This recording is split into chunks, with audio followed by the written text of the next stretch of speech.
August 15, 1997, Kensington Palace, 2:47 a.m. Princess Diana sat at her desk writing a letter that would chill anyone who read it. I am sitting here at my desk today in October, longing for someone to hug me and encourage me to keep strong and hold my head high. This particular phase in my life is the most dangerous. But this letter wasn't written in October. It was written 2 weeks before her death in Paris. Diana had been having prophetic dreams, receiving warnings, and experiencing a growing certainty that her time was running out. The most shocking part wasn't that Diana predicted her own death, it was how accurately she predicted exactly how it would happen. But what nobody knows is the specific warnings Diana received, and the haunting final preparations she made for her sons, the dreams that predicted death. June 1997, the nightmares begin. Diana had always been spiritually sensitive, but in the months before her death, her dreams became increasingly vivid and disturbing. Rosa, Diana told her friend Rosa Monckton during a private lunch, I've been having the most terrible dreams. What kind of dreams? Car crashes. Every night for 2 weeks. I see myself in a black car, going very fast through a tunnel. There are bright lights, then nothing. Rosa looked concerned. Diana, you've been under enormous stress. Dreams often reflect our anxieties. But Rosa, they feel so real. I wake up gasping, and I can smell burning metal and blood. Diana described the dreams in disturbing detail. A black Mercedes, a tunnel with concrete pillars, paparazzi on motorcycles, and a sense of being pursued until something terrible happened. The strangest part, Diana continued, is that in the dream I know I'm going to die, but I'm not afraid. I'm just sad that I won't see William and Harry grow up. Rosa was deeply unsettled. Diana, have you told anyone else about these dreams? I mentioned them to my psychic Rita. She told me to be very careful about traveling, especially in cars. But wait, you haven't seen the warning Diana received from an unexpected source, the mysterious phone call. July 20th, 1997. The anonymous warning. Diana received a phone call that would haunt her final weeks. The caller's identity remains unknown to this day. Diana was at Kensington Palace when her private line rang at 11:30 p.m. Princess Diana, yes, who is this? Someone who knows about the plan. Diana felt her blood turn cold. What plan? The plan to eliminate you. You need to stop traveling. You need to stay in England. Who is this? How did you get this number? That's not important. What's important is that you understand. They've decided you're too dangerous to live. Who has decided this? People with the power to make it happen. Your investigation into the landmine manufacturers has upset very powerful interests. Your relationship with Dodi Al-Fayed is seen as a threat to British foreign policy. Diana was gripping the phone so tightly her knuckles were white. Are you saying someone wants to kill me? I'm saying that if you continue on your current path, you will die, soon, and it will be made to look like an accident. How? A car crash. In a tunnel. They've already planned it. The line went dead. Diana sat in her private study, shaking.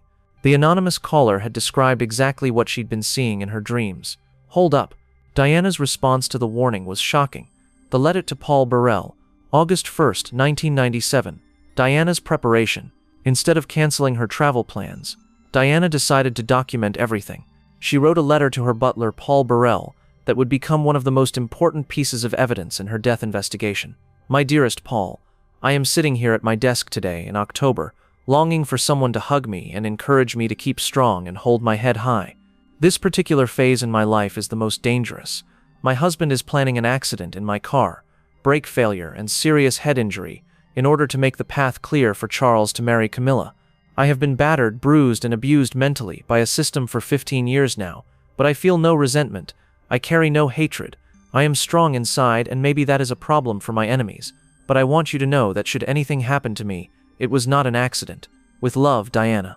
The chilling part of this letter wasn't just its content, it was that Diana backdated it to October, when she actually wrote it in August, as if she was creating an alibi for her own murder. Don't miss this detail. What Diana told her sons. The final conversations with her sons. August 10th, 1997, saying goodbye. 2 weeks before her death, Diana had unusually emotional conversations with both William and Harry. William, now 15, noticed his mother's strange behavior during their last phone call. Mummy, you sound different. Are you all right? I'm fine, darling. I just want you to know how proud I am of you. You're going to be a wonderful king someday. Mummy, why are you talking like this? William, promise me something.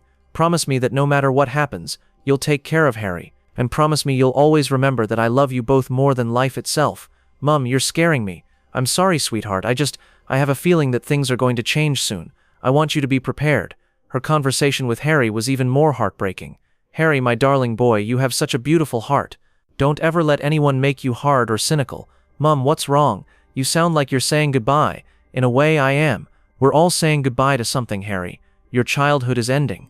My role in your life is changing. But my love for you never will. Will I see you when you get back from Paris? Diana paused, tears in her eyes. I hope so, my darling. I really hope so. This is where everything becomes prophetic.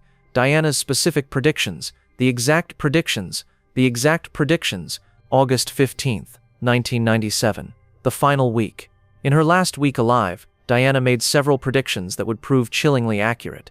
To her friend Simone Simmons, they're going to kill me in a car crash. It will happen in a tunnel, and they'll blame it on paparazzi chasing me. To her psychic Rita Rogers, I see myself dying on a Saturday night. There will be a white car involved.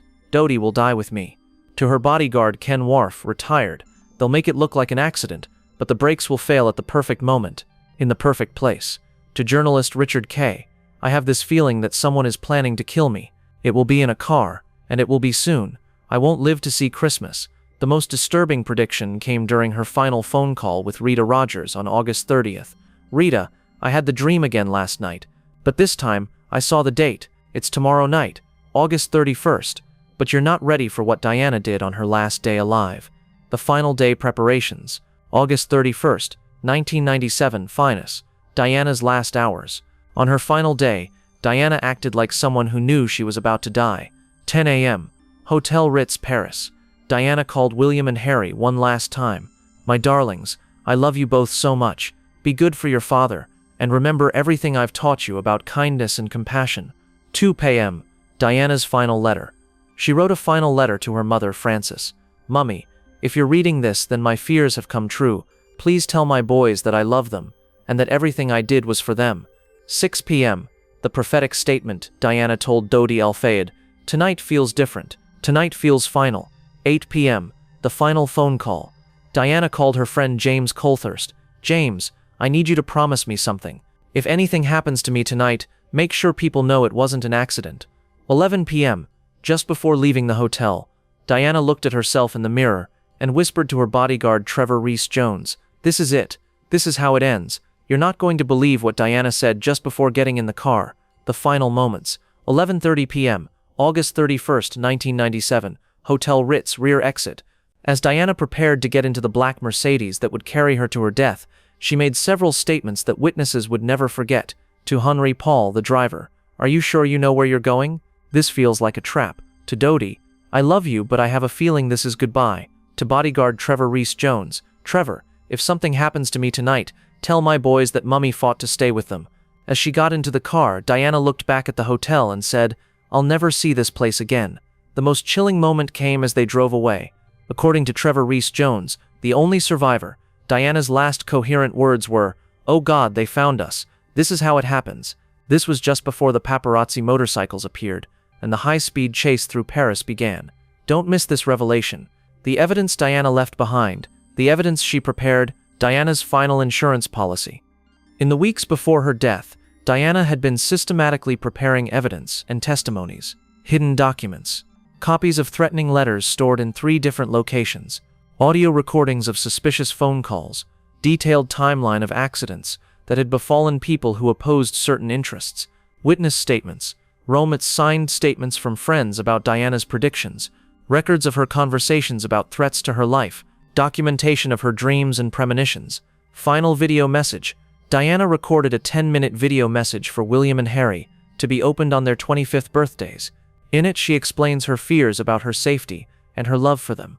Letters to be released. Diana prepared letters to be sent to major newspapers if she died under suspicious circumstances, detailing her beliefs about who wanted her dead and why. But here's the most shocking part. What happened to all this evidence? The cover-up of her predictions. September 1997. Evidence disappears. Within hours of Diana's death, most of the evidence she had prepared mysteriously disappeared. Her personal safe at Kensington Palace was emptied. The video message for her sons vanished. Several friends reported being visited by officials who requested any letters or recordings from Diana. Her computers were seized and their hard drives wiped. Paul Burrell kept the letter Diana had written to him hidden for years, finally revealing it during his 2003 trial. By then, the official narrative of Diana's death was firmly established, but some evidence survived. Rita Rogers kept detailed notes of all Diana's predictions and made them public years later. Several friends had made copies of Diana's letters and statements, storing them in safety deposit boxes. The phone records showed multiple calls from Diana to various friends in her final weeks, all discussing her fears and premonitions. The final truth: how accurate were Diana's predictions? The terrifying accuracy. How Diana's predictions matched reality. Car crash in a tunnel. Happened exactly as she dreamed. Saturday night death, August 31st, 1997, was a Saturday. White car involvement. A white Fiat Uno was involved in the crash. Dodie dying with her. Both died in the crash. Paparazzi chase. The crash occurred during a high-speed chase. Brake failure. Speed. The car was traveling at excessive speed when control was lost. Head injury. Diana died from head trauma. Looking like an accident. Officially ruled accidental death. The truth: Diana's predictions about her own death were so accurate that they suggest either extraordinary psychic abilities, inside knowledge of a planned assassination, both, whether through dreams, warnings, or intuition. Diana knew her time was running out.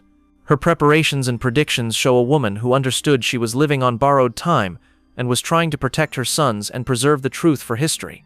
The most heartbreaking aspect isn't that Diana predicted her death, it's that she tried to prevent it by going public with her fears, but no one took her seriously until it was too late. Some people are born with the gift of sight. Diana saw her future clearly, but she couldn't change it. She could only prepare for it.